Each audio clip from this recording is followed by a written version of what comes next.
कैसे आप सब? आशा उम्मीद करती हूँ आप लोग अच्छे होंगे। कल तो ईद है, कल ईद का सेलिब्रेशन होगा। आप सबको जो जो मुझे देख रहे हैं, सुन रहे, उन लोग को दिल से ईद की बहुत सारी बधाइयाँ। तो मैं अपनी स्टोरी थोड़ा सा आप लोग को शेयर करना चाहती हूँ, क्योंकि अभी रात के 3 बज गए हैं, सुबह के 3 बज गए हैं। तो आज चांद रात है, तो सोचा आप लोग से अपनी स्टोरी थोड़ा सा शेयर कर दूँ। जब मैं एंजाइटी में थी ना, तो ये जो ईद है ना, इस टाइम मैं इतना रोती थी, इतना घबराती थी ना, कि मैं आपको बता नहीं सकती। मैंने जितने लोगों की काउंसलिंग की है, अभी तक मैंने उनके मुंह से अपने जैसा सिम्टम्स नहीं सुना। कुछ कुछ सिम्टम्स मैच होते हैं, कुछ कुछ तो मैं बोल देती हूँ कि हाँ ये मेरा वाला सिम्टम्स है, लेकिन जितना मैंने सफ़र किया है एंजाइटी को ना, मेरी काउंसलिंग में या जो आप लोग का सुनती हूँ, ऐसा कोई सफ़र नहीं किया है। सबका अपना जगह, अपनी अपनी जगह में बहुत अच्छा है, लेकिन मेरा मेरा मत पूछो मेरी हालत।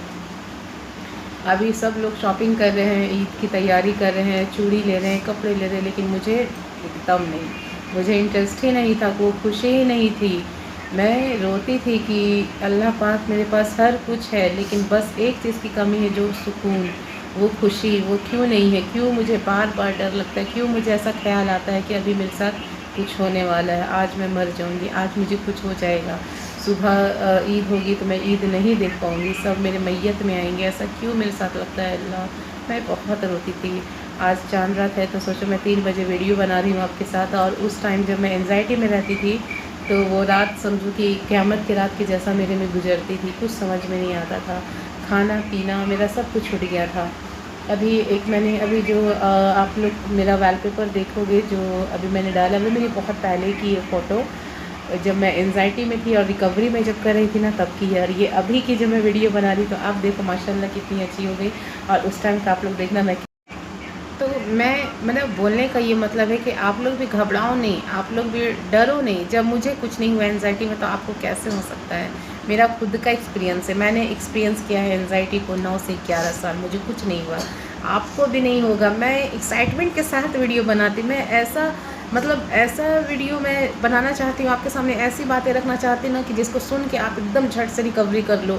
डरो नहीं, रो नहीं, मैं ये चाहती हूँ कि एकदम आप भी अपनी जर्नी को स्टार्ट कर दो रिकवरी वाली। कह रही जब नेहा कर सकती है, नेहा मैम कर सकती है, तो मैं क्यों नहीं कर सकती? यही तो मैं बोल रही हूँ, जब मैं कर सकती हूँ तो आप कर सकते हो। बस एक चाहत होना चाहिए कि मुझे निकलना है इससे। एंजाइटी, यकीन मानिए मैं झूठ नहीं बोलती, मेरा ऊपर वाला जानता है, एंजाइटी कुछ भी नहीं है। जब मेरी हालत एंजाइटी में थी, तो मेरी डिजनेस, ऐसी डिजनेस होती थी, ऐसी डिजनेस होती थी कि बैठे भी रहती थी ना, तो लगता था अब गिर जाऊंगी। ये डिजनेस मेरा पीछा तब तक नहीं छोड़ी, जब तक मैंने रिकवरी नहीं कर ली, पूरी कंप्लीट रिकवरी नहीं की, तब तक ये डिजनेस मेरा पीछा नहीं छोड़ी। और एक चीज़ और बताती हूँ, इसमें क्या होता है एंजाइटी में ना, मेरा हाथ में ना एक साइड जलन होता था एंजाइटी में, और कभी कभी होता था, रोज़ नहीं होता था, लेकिन जलन होता था। उसके बाद उसमें मेरा फोकस बढ़ता गया उस जलन में, कह रही ये जलन हो रहा है, जलन हो रहा है। मैं घर पे बोलती थी मेरे हस्बैंड को भी कि देखो ना हाथ पे जलन हो रहा है, तो मतलब तेल पानी सब लगा देते हैं वो लोग, मतलब समझ गए हो आप लोग, मौलवी यहाँ का तेल पानी लगा देते थे, फिर भी वो जलन जाती नहीं थी। तो मेरा उस पर ही ध्यान रहता था, वो बढ़ते जाता था। जब ध्यान देने लगी तो वो रोज़ होने लगा, फिर अचानक से मुझे वॉमिटिंग वाले फीलिंग आने लगी एनजाइटी में। तो फिर मेरा उससे ध्यान हट के वॉमिटिंग में चला गया। मुझे लगा कि मुझे कोई बीमारी तो नहीं हो गई पेट के अंदर, जो मुझे वॉमिटिंग लग रहा है, क्योंकि मैं कुछ भी खाती थी ना, तो लगता था वॉमिट कर दूँ, मतलब फ़ील आता था, लेकिन होता कभी भी नहीं था। फिर उस पर तो मेरा ध्यान गया। मैं जब रिकवरी कर रही थी ना, तो मैं सोची कि जब जब मैंने सोचा कि जब मेरे हाथों पे मेरा ध्यान था, तो मेरी जलन रोज़ होने लगी थी। अब मेरा ध्यान चला गया वॉमिटिंग में, तो जब वो हाथों की जलन पे ध्यान गया ही नहीं मेरा। मैं उलझी रही उस वॉमिटिंग में, उस बीमारी को ढूंढती रही कि मुझे क्या बीमारी लग गई। उस बीमारी को मैंने ढूंढना शुरू किया कि मुझे क्या बीमारी हो गई है ऐसे। मतलब मैंने जो सफ़र किया है ना, वो बहुत मुश्किल सफ़र है। बहुत रोई हूँ एंजाइटी में, बहुत बहुत बहुत ज़्यादा रोई हूँ। आप लोग को तो, आप लोग भी रोते होंगे, मुझको पता है आप लोग रोते होंगे, लेकिन आप समझ सकते हो ना एंजाइटी में कैसा लगता है। घूमना फिरना, खाना पीना कुछ भी नहीं। मेरा 8 किलो से ज़्यादा वज़न कम हुआ था एंजाइटी में। मैं अपनी भी फुल वीडियो नहीं डाल रही हूँ, मैं फुल वीडियो डालूँगी ना, तो मैं शुरू से बताऊँगी मुझे स्टार्टिंग से कैसे हुई थी। बस एक विचार का गेम है, बस विचार है इस पे, और कुछ भी नहीं है। विचार को जहाँ आपने कंट्रोल कर लिया, विचार को जहाँ आपने कंट्रोल करना सीख लिया, एंजाइटी छूमंतर हो जाएगी। क्योंकि ये विचार जो आप बोलते हो ना उसके बारे में आप सोचना शुरू कर देते हो, और जो सोचते हो ना वही सिम्टम्स आता है। मतलब जो आप फील करते हो वही सिम्टम्स आने लगती है। तो फीलिंग आप क्या करते हो कि मैं गिर जाऊंगा, मैं मर जाऊंगा, मैं कभी भी मर जाऊंगा, घबराहट होती है, वो आप फील करते हो, तो आपका बॉडी सिम्टम्स वही होने लगता है। जबकि रियलिटी ऐसा नहीं है। आपको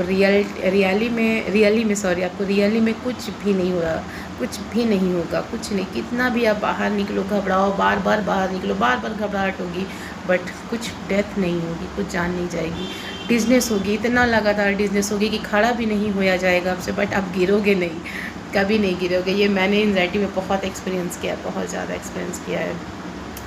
तो आप लोग को अगर वीडियो मेरी अच्छी लग रही है तो प्लीज़ कमेंट किया कीजिए, ताकि मैं भी मोटिवेट हूँ और आपके लिए अच्छी अच्छी वीडियो लाऊँ। आज तो मैंने मतलब खुशी से मैं बना रही हूँ कि चलो ईद है। इस टाइम मेरा हालत बहुत बुरा होता था, आज से 8 साल 9 साल पीछे की बात बता रही हूँ। मेरा जब आप रिकवरी करोगे ना तो आपको इतना अच्छा लगेगा ना, इतना मतलब सुकून वाली ज़िंदगी जो बोलते हैं, एकदम सुकून लगने लगेगा आपको, ज़िंदगी बहुत अच्छा लगने लगेगा। आप जब रिकवरी करने लगोगे, रिकवरी साइन आपको मिलने लगेगी, चीज़ें अच्छी लगने लगी, बाहर निकलना, लोगों से बातें करना अच्छा लगेगा। जो आप काम करने से पहले डरते थे वो आप काम करोगे, आपको इतनी अच्छी जो नॉर्मल लाइफ में था ना उससे भी ज़्यादा खुशी मिलेगी। एक बार इसको फील करो। लेकिन ये एक चीज़ कब होगी, जब आप रिकवरी का सोचोगे। आप तो सिम्टम्स में ही रहते हो, मुझे डिज़नेस हो रही है, बाहर निकलता तो घबराहट हो रही है, मुझे कुछ हो जाएगा, काम धाम छोड़ के बैठे हो, खाना नहीं खाते हो, वॉमिटिंग हो जाएगी, चक्कर लग जाएगा, अभी कुछ होने वाला है, कुछ हो जाएगा, इस पे आपका सारा ध्यान है, तो कहाँ रिकवरी होगी। इससे हटो। जब हमें ऊंचा उड़ना होता है ना तो हमें हल्का होना पड़ता है, बहुत हल्का होना पड़ता है। तो आपको हल्का होना पड़ेगा, मतलब कि आपको सिम्टम्स को छोड़ना पड़ेगा, तब जाके रिकवरी होगी। मैंने जब रिकवरी करना शुरू किया ना तो मैं अपने सिम्टम्स पे ध्यान देना बंद कर दी, क्योंकि मुझे पता है ये 9 साल से मुझे हो रहा है और कुछ होता नहीं है। मैंने इसको पॉजिटिव में लिया, बहुत पॉजिटिव में, कि यार छोड़ो, जो होता था मैं एक ही बात बोलती थी, होने दो, जाने दो, हाँ हो जाएगा, हाँ कर लूँगी। कि ओवर थिंकिंग तो ऐसी होती थी ना, मुझको लगता था वो रियल है। अब और ओवर थिंकिंग पता है, अगर मैं बोलती थी कि नहीं नहीं ये तो सिर्फ मेरी ओवर थिंकिंग है, बस मैं सोच रही हूँ इसकी वजह से हो रहा है, एंजाइटी की वजह से हो रहा है, तो फिर मन में क्या आता था, अगर हमें सच हो गया तो, मतलब इतना मैं नेगेटिव हो जाती थी, इतना उलझ जाती थी ना अपने थॉट्स में कि उसको इतना रियल मान लेती थी कि उस पर मैं मतलब डर जाती थी। मैं कितना सफ़र करती आप बताओ। यहाँ 2 साल में लोगों की हालत ख़राब हो जाती, मुझे 9 साल लग गया, 9 से 11 साल। मैं कितना सफ़र करती, मैं थक चुकी थी, मुझे रिकवरी चाहिए था, मेरे बच्चे मेरे सामने बड़े हो रहे थे, मैं ध्यान नहीं दे रही थी उस पर, मुझे रिकवरी करनी थी, मैंने कर लिया। बस मेरे सामने मेरे सामने मेरे बच्चे थे, मैं अपने बच्चे को रोता नहीं देख सकती थी। वो रोते भी थे ना तो अटैचमेंट नहीं होता, वो अटैचमेंट, वो फीलिंग नहीं होता था। मतलब बच्चे रोते भी थे तो मैं फील नहीं कर पाती थी क्यों रो रहे। जैसे होता है ना एक माँ, अगर बच्चे रो रहे तो दौड़ के गए, बच्चे क्या हुआ तुम्हें, बाबू क्या सीने से लगा लेती थी। मैं ऐसा नहीं करती थी, नॉर्मल लाइफ में तो करती थी, उसके रोने से मैं रोने लगती थी नॉर्मल लाइफ में। लेकिन जब एनजाइटी में थी तो हमको फ़र्क नहीं पड़ता था, खा रहा है कि नहीं खा रहा है, भूखे सो जा रहा है, फ़र्क नहीं पड़ता था। वो अटैचमेंट ही ख़त्म हो गया था, DPDR भी था ना मुझको। और फिर सडन मैं अपने आप को फील नहीं करने लगी। मैं बताऊँगी स्टोरी अपनी, बस मैं ज़्यादा नहीं बताती हूँ इसलिए ना कि आप लोग सुन के ना अपने आप में उसको विजुअलाइज़ करने लगते हैं कि मुझे भी ये हो रहा है, मुझे भी हो रहा है। इसलिए मैं ज़्यादा सिम्टम्स शेयर नहीं करती, और रिकवरी भी जब डालती हूँ ना तो उसमें मैं मना कर देती हूँ कि अपने सिम्टम्स को शेयर मत कीजिएगा। बस इतना बता दो कि मुझे एंजाइटी हुआ था, ये काफ़ी, ये सब समझ जाएंगे। तो लोगों को ध्यान में रख के भी वीडियो बनाना पड़ता है। तो मैंने, आप लोग मुझे देख रहे हो, सुन रहे हो, मुझसे सीखो। आपको कुछ नहीं होगा, कुछ भी नहीं। क्या हुआ है आपको, आप बीमार हो, आपको बीमारी हुई, कुछ भी नहीं, नथिंग, तो आपको कुछ नहीं होगा, आप एकदम ठीक रहो। फिर मुझे आज लाइव में आई तो किसी ने पूछा मैम चाय पी सकता हूँ मुझे ऐसे ऐसे सवाल आप लोग पूछते ना कि मुझे हंसी आती। चाय क्या है, चाय पी सकते हो, चाय पीने से क्या होता है, किसने बोला नहीं खाओगे तो एंजाइटी होगी, खाओगे तो एंजाइटी। खाने पीने से कभी नुकसान नहीं होता, सब कुछ खाओ, कुछ मत छोड़ो, कुछ मत अवॉइड करो, सब कुछ खाओ, जितना हो सके सब खाओ। खाने पीने से क्या नुकसान होगा बताओ, नहीं खाओगे तो कमज़ोर हो जाओगे। चिकन खाओ, चाय पियो, दूध पियो। कोई मेरी काउंसलिंग में आया, उसने बोला मैम जहाँ मैं काउंसलिंग लेता था उसने मुझे दूध पीने से मना कर दिया। यार ऐसे कैसे हो जाए, दूध पीने से कौन मना करता है। दूध तो हमें बचपन से भी बोला जाता था कि दूध पियो, जब हम स्कूल जाते थे उस टाइम भी कि दूध पियो, दूध कौन मना करता है। देखो ऐसे ऐसे लोग हैं दुनिया में, दूध पियो, दूध पियो, सब कुछ खाओ, मतलब खाते पीते रिकवरी करो, है ना। अगर वीडियो अच्छी लग रही है तो लाइक कमेंट्स ज़रूर कीजिएगा, सब्सक्राइब कर देना। मैं एकदम ऐसे ही बिंदास होकर वीडियो बनाती हूँ, एकदम खुश होकर।